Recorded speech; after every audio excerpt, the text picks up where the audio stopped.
Allah tidak akan memberikan tugas kehidupan di luar batas kemampuan hambanya. Diartikan tidak di situ. Jelas di sini?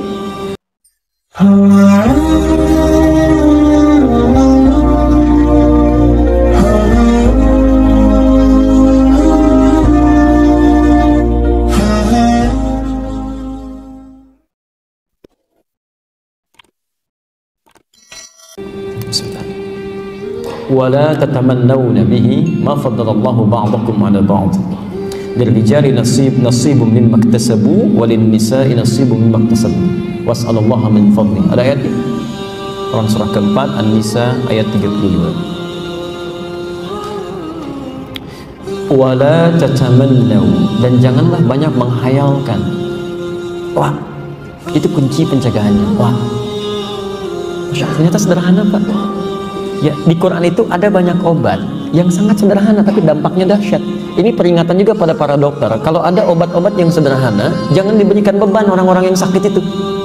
Begini obatnya ini, padahal minum air putih aja selesai. Jadi ini pelajaran dari Quran tuh, nggak boleh itu membuat orang susah. Orang itu sakit berobat ingin cepat sehat, lalu Anda berikan obat-obat yang membuat orang susah. Itu dosanya banyak gitu. Dosanya banyak sebab menambah penyakit baru. Di Quran memberikan pelajaran. Ini penyakit bahaya yang dampaknya cukup dahsyat ini, ya obatnya ternyata satu dengan kalimat yang sangat singkat. La, begini. La itu dalam bahasa Arab yang bacanya panjang ya, dua harakat matabi. La. Itu ada tiga jenis. Ada tiga jenis. Pertama, la disebut dengan la nafyi. Ya, la nafyi. Nafyi itu adalah jenis huruf la nafyi atau nafi ya, nafi ini, nafyin. La yang berfungsi meniadakan sesuatu, yang meniadakan atau menepikan sesuatu. Rumus cepatnya begini, rumus cepatnya setelah huruf la ada kalimat akhirnya dhammah u. Ya. Misal Al-Baqarah 286. La yukallifullahu nafsan illa wus'aha. Setelah la ada kalimat harokat akhirnya u. La yukallifu. Itu artikan dengan nafi. Terjemah gampangnya tidak. Tidak. Ya, tidaklah atau tidak. Allah tidak akan memberikan tugas kehidupan di luar batas kemampuan hambanya. Diartikan tidak di situ. Jelas di sini? Jadi kalau Bapak Ibu baca Al-Quran atau hadis, kemudian menemukan huruf la, setelahnya ada kalimat harakatnya dhamma, la yukallifu, la ya'khudhu, la ya'kulu misalnya, itu terjemahkan dengan tidak. Jelas? Baik. Yang kedua, la disebut dengan la naqsi, naqsun, nun qaf sad, naqsi, yang menunjuk makna kurang, berkurang, tidak sempurna. Ya. Ciri paling gampangnya, jika ada huruf la setelahnya ada kalimat harakatnya fathah, fathah, ya. Ingat ada kasrah, dhammah, fathah, sukun. Saya di Garut waktu duduk ada seorang bapak nawarkan, Ustaz ini buah sukun katanya. Saya bilang, Pak ini bukan sukun, ini fathah karena sudah dibuka-buka. Kalau sukun itu masih di atas, belum jatuh bulat tuh. Begitu jatuh kasrah. Kasrah itu pecah dalam bahasa Arab. Jadi kenapa disebut kasrah? Karena suaranya pecah. Dia dari u jadi i. Jadi di atas sukun, begitu jatuh kasrah. Setelah Anda potong-potong terbuka, itu fathah. Jadi ini buah fathah sebenarnya. Kemudian beliau bawa lagi pada istrinya ke dapur. Dia katakan, Mah, kata Pak Ustadz, ini bukan buah sukun, ini fathah. Baik, itu nyata kami di Garut, bukan kisah-kisah karangan. Di kasrah, saya ulang ya. Yang pertama tadi apa? Baik.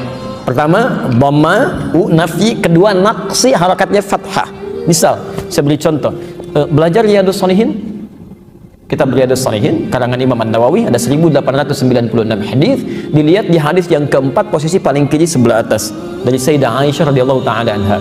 Di situ ada kalimat begini, dari Nabi SAW, La hijrata ba'dal fathi. Tidak ada hijrah setelah fathah. Ya, fathah itu artinya sesuatu yang terbuka dari yang buruk sehingga lebih dekat dengan Allah Subhanahu wa taala. Sekat-sekat yang terbuka untuk mendekat kepada Allah. Dulu orang di Mekah susah ibadah kepada Allah karena di Ka'bahnya banyak berhala disimpan, banyak orang menghadang. Setelah itu dibuka, kemudian berhalanya dikeluarkan, orang-orangnya ditobat, semua menyembah kepada Allah, maka disebut Fathu Makkah. Di Fathah itu bukan penaklukan. Fathah itu membuka sesuatu yang buruk di situ. Orang Islam itu kalau datang ke satu tempat bukan ingin menjajah, tapi menghilangkan keburukan-keburukan yang ada di dalamnya. Karena itu silahkan lihat, semua yang kedatangan orang Islam itu tidak pernah ada masalah-masalah di situ. Baik aja sampai di kita tuh. Tapi begitu datang orang asing datang pasti kacau itu. Silahkan cek ya. Nah, sekarang kata Nabi, la hijrata ba'dal fathi. Kalau sudah terbuka kedekatan dengan Allah, jangan hijrah, jangan pindah. Kenapa? Bisa berkurang nanti nilai-nilai kebaikan yang sudah didapatkan. Anda sudah tinggal di Mekah, sekali sholat di Masjidil Haram berapa pahalanya?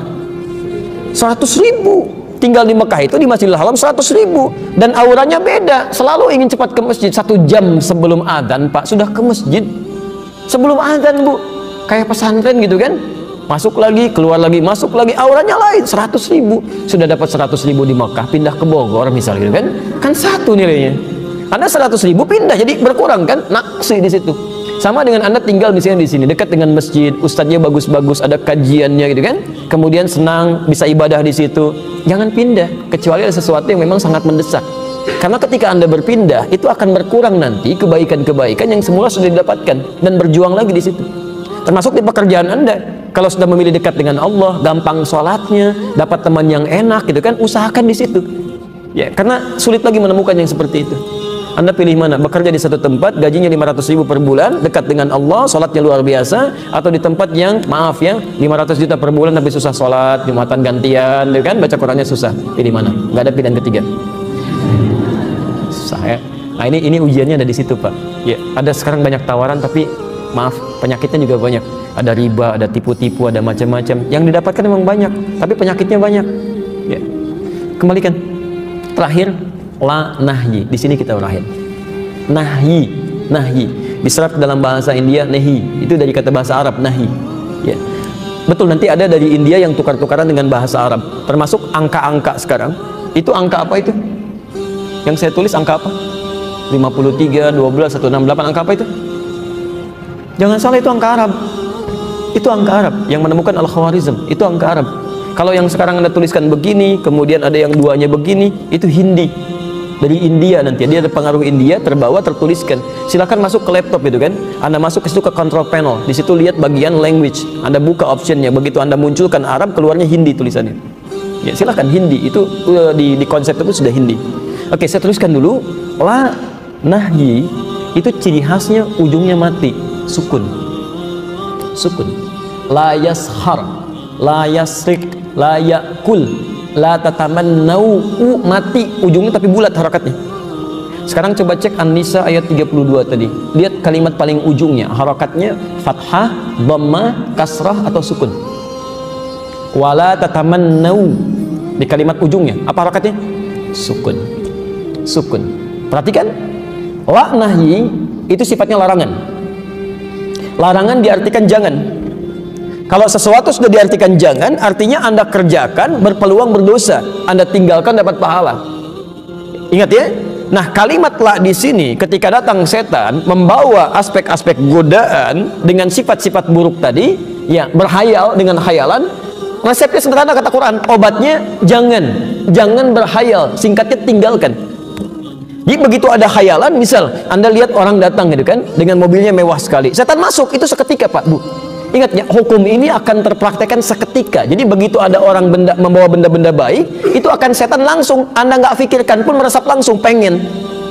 Seketika itu. Anda lihat teman bawa handphone bagus, itu seketika, nggak Anda bilang pun, tek, pengen kayak gitu. Itu kalau cuman pengen sampai sini, mungkin belum ada masalah. Tapi kalau sudah sampai berhayal, kata Quran, segera buang. Segera buang. Apalagi di tempat-tempat setan berada, itu banyak khayalannya. Mall itu tempat setan. Betul, pasar itu tempat setan. Makanya hati-hati, ibu kalau belanja itu banyak berhayal tuh, banyak pengen, banyak ini, banyak itu ya. Nah, itu kalau nggak butuh tinggalkan. Ya. Kamar mandi, toilet tempat setan, Pak. Makanya silakan, Anda di luar biasa aja, masuk ke sana tuh kadang ada ide-ide, ada macam-macam dan sebagainya. Cepat keluar dari situ. Cepat keluar. Ya, jadi hajat dapatkan kemudian keluar. Jelas di sini? Jadi kalimatnya sederhana. Kalau sudah ada langkah seperti itu, jangan dibiarkan sehingga menjadi liar di situ, ditempuh dengan cara yang tidak baik. Nah, kalimat Qur'annya begini. Kalau Anda mau kata Quran, jangan menghayal. Belum selesai ayatnya sampai sini. Kalau ayatnya cuma sampai sini, maka Allah tidak memberi peluang pada kita untuk mendapatkan apa yang seperti mereka dapatkan. Jelas ya? Nah, kalimatnya la tatamannau, kamu jangan berhayal atas kelebihan yang Allah titipkan pada orang lain. Kalau kamu inginkan lirijali nasibu mimmaktasabu, bagi setiap lelaki dia bisa memperoleh kemauan atau keinginan kelebihan yang dia ingin harapkan. Saya ulang, bagi setiap lelaki dia bisa memperoleh kelebihan yang dia harapkan mimmaktasabu, karena usaha kerja kerasnya. Walin nisa'i nasibu mimmaktasabna, demikian dengan perempuan, dia bisa memperoleh apa yang dia sangat harapkan dengan kerja kerasnya. Jadi kalau ingin mendapatkan seperti yang orang lain raih, Anda kerja keras, ayo bekerja, dan Allah kasih jalan di situ.